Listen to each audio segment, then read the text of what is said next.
Hello, Truth Vikings. Welcome to the Odin's Call channel. One of the things that I wanted to do on this channel was give you a little glimpse of who I am and what kind of helped me form my unique set of personal values and my uncommon outlook on the world in general. And today I wanted to talk about a specific story, and and and and I'm going to entitle this "Bob the Demon," or "I Met a Demon," something like that.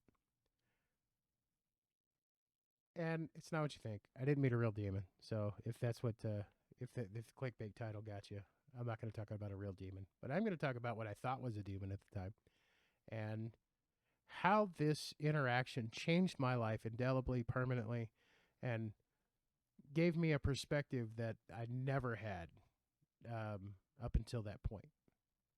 So let's get there. So first and foremost, I love you. I respect you. And if I have to, I will protect you. Probably, unless you're a racist or a bigot of any kind, in which case, I got nothing for you. All right, moving on. When I was 10 years old, I frequently traveled back and forth between my divorced parents. They were divorced when I was about 6 months old. They hated each other's guts, but they attempted to get along at least enough for me to have a relationship with both of them. And one particular summer, my father, when I flew out to my dad's house for 6 weeks of my summer break, for a couple of years he'd lived directly next door to a cemetery, which was a source of anxiety for young me for sure. It was a daily, constant reminder that I was surrounded by corpses, and I thought about it frequently. And I obviously, you know, I don't know how your imagination worked, but I certainly had more than a few ideas about uh, bodies erupting from the graves and reaching up and you know zombieing around. It was scary.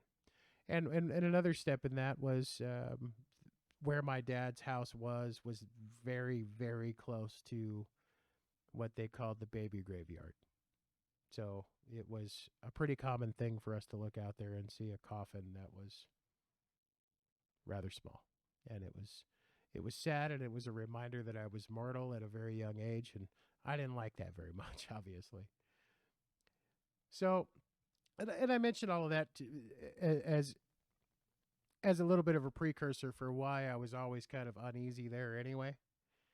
Um, it was hard for me to be in the presence of what at the time anyway was a field of death to me. So anytime my dad asked me to do anything after dark, I was intimidated. It was scary. And one particular night, he asked me to take the trash out, take the trash cans down to the street, and kind of fought through my anxiety, and I did it. I made a beeline out to the street carrying this bag of trash, and pulling the trash can behind me, the big trash can. And that particular night, I looked across the street, and in the car across the street was a demon. Yeah, one of the scariest things I've ever seen in my life. And my immediate reaction was to drop the bag of trash that I had slung over my shoulder and just let go of the trash can that I was wheeling out there and to run back into the house screaming bloody murder. I had just seen the incarnation of of something from the depths of hell. I was sure of it. Was it a rational fear? No. Was I wrong? Oh yeah, I was wrong. But I learned a really, really, really good lesson that night. And that's what we're going to get into right now. You're going to want to stay tuned for this. It's a good story. So when I ran into the house, I told my dad that there was a demon outside. I literally said that. Dad, there's a demon in the car across the street. And he looked at me and he said, there's not a demon in the car across the street, son. I said, there is. I was convinced there was a demon in the car across the street. Um, my dad said, I know what's going on. Come with me. So we walked outside, and my father was a intimidating figure, He wasn't afraid of anything that I could tell. He was terrifying.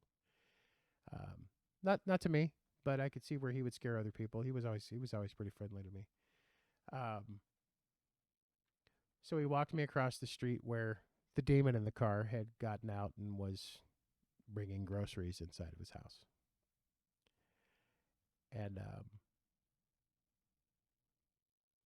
my father calls out to him and says, "Hey, Bob, I need to introduce you to my son." And Bob turned around, and I clinched up because Bob had burn scars from head to toe. He was scary to look at. And Bob looked at me and he said, "I'm really sorry that I scared you today, young man."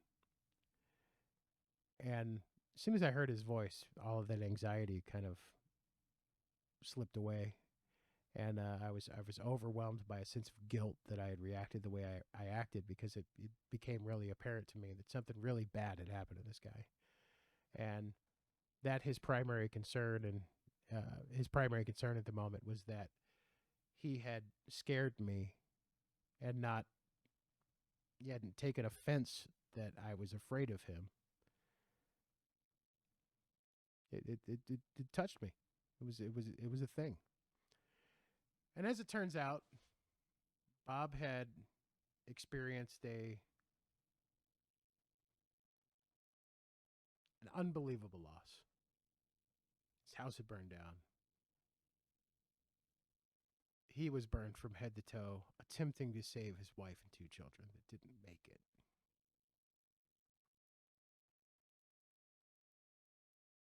And so aware was he of his visible state, what he looked like to other people, that he went to extreme efforts, and this is 34 years ago.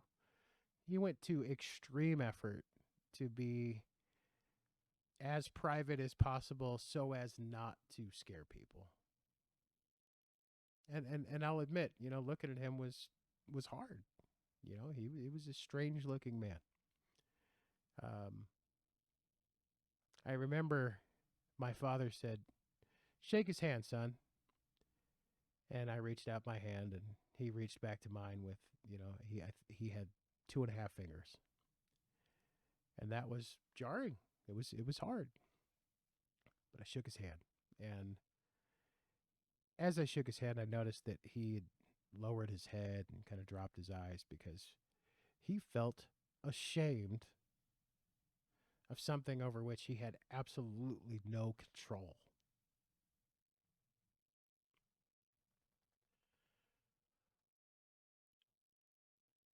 He was more concerned about me than he was about himself. By far, he was very concerned that I was afraid, and I think he caught on that my dad was trying to teach me a lesson. And over the course of the following few weeks, I got to know Bob, and I spent some time with Bob, and it really opened my eyes.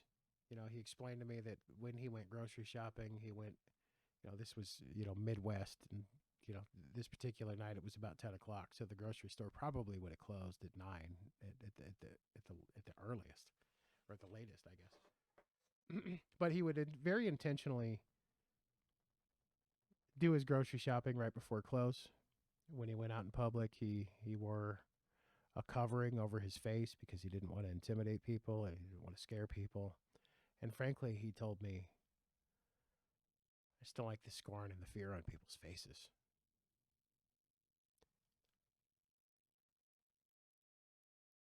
I'll never forget Bob, because that summer I spent a fair amount of time with him, and I got to know him. And one of the things that he told me that never went away is, he says, "You're the first person that spent more than 5 minutes with me in the last 12 years."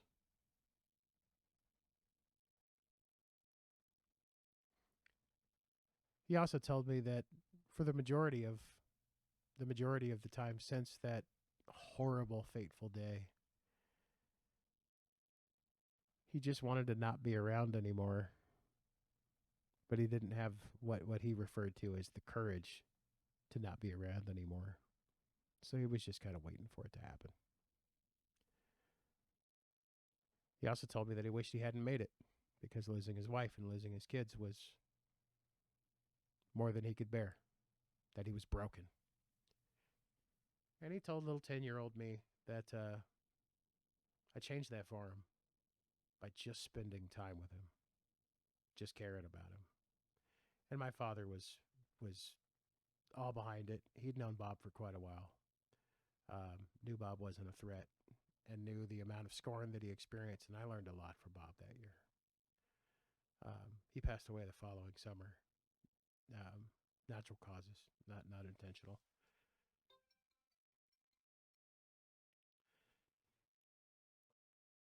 I told you there was a lesson in this, and it's probably the most powerful lesson I've ever learned in my life.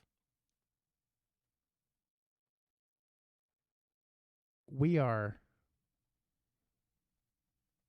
really quick to judge somebody based on outward appearances. We're really quick to jump to the conclusion that somebody loses their worth by looking a certain way, by feeling a certain way, by worshiping a certain way, by living a certain way, by identifying a certain way, by thinking in different ways than the way that we do. It's one of the safeguards of the human mind, I think, is you're different, so I'm scared.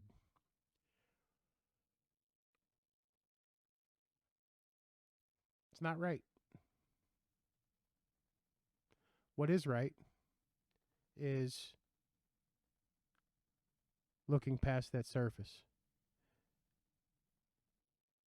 I met a demon. Turns out it was just a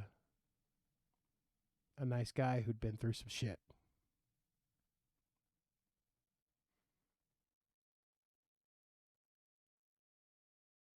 And I really want you to think about what that means to you, what that could mean in your life, and what opportunities you're missing out on by disliking or despising someone based on their outward appearances. I talk to a lot of people every day. I'm a professional salesperson, so I'm on the phone constantly. I'm talking to people on Twitter and hearing the comments. And I interact with people from every walk of life. Conservatives and liberals and socialists and communists and people who think that nobody should ever have an abortion, and people who think that you should be able to have an abortion whenever you want. And you know what I find? People have more in common than they have differences, but they never know it because they spend all of their time thinking about the differences. Bob taught me to find common ground. Bob taught me to pay attention to the character of an individual before I pay attention to whatever it is that they currently believe. Bob taught me to listen.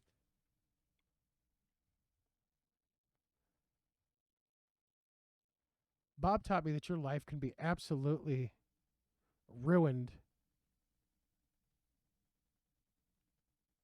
for all intents and purposes, at least. And you can still move on. And you can find joy later.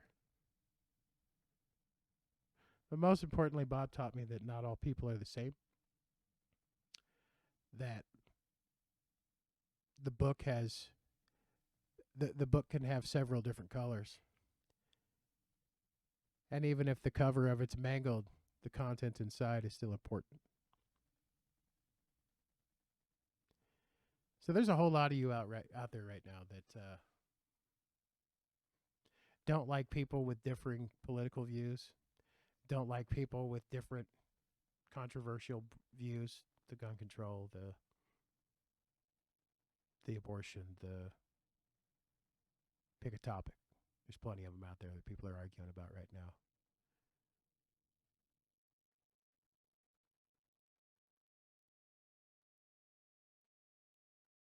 That's just the surface.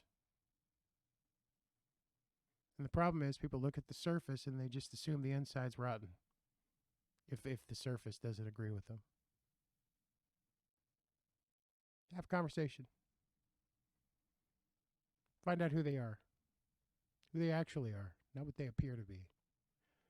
I think if we actually take that step as Americans and as people, we come out on the other side of this current divide that none of us are enjoying. Not really, even if we pretend we are. We come out on the other side of that with a greater understanding of each other, the ability to compromise, and a whole lot of neighbors that we didn't know before. A whole lot of people that we looked beyond the surface and saw who they really were. And if you're willing to do that, I want you on my team. Like, subscribe, share this video. Talking about Bob's emotional for me. He was a good dude.